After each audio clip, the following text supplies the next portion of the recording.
Nihiverinden Zilmanozan'dan ziyaretten geliyor. Edil. Öyle var yani saat 40 saat bayanım yolla var. Dışarıya deyip bir kere çay içerliydik. Oğlum oraya ne mi? Uğran, odunlardan getiri elbette biz bir göğürttüren odunlar değmek var. Ne? Şey toyluyorum. O yaktı ya. Yani oranırda odun at. Ne beğenim ki tanesi geçattık. Nihiveden.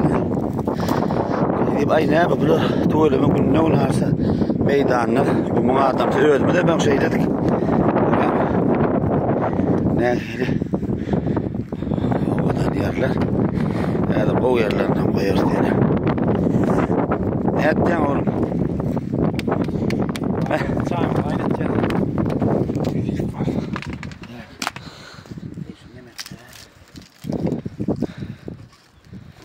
Ay şey Mehmet de uğran odunlardan şey talya ya onun dövecek olmaz mı?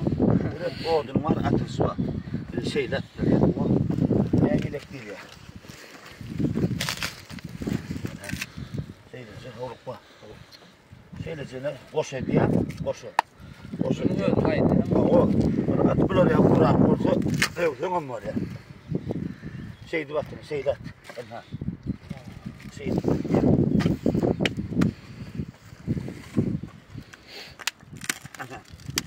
Müşküladık sana. O ne kadar bir zaman böyle mangal yaksan böyle.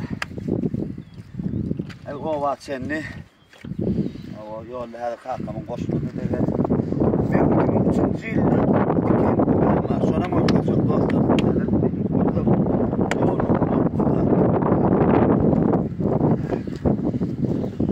Kamera ve ot çağırma.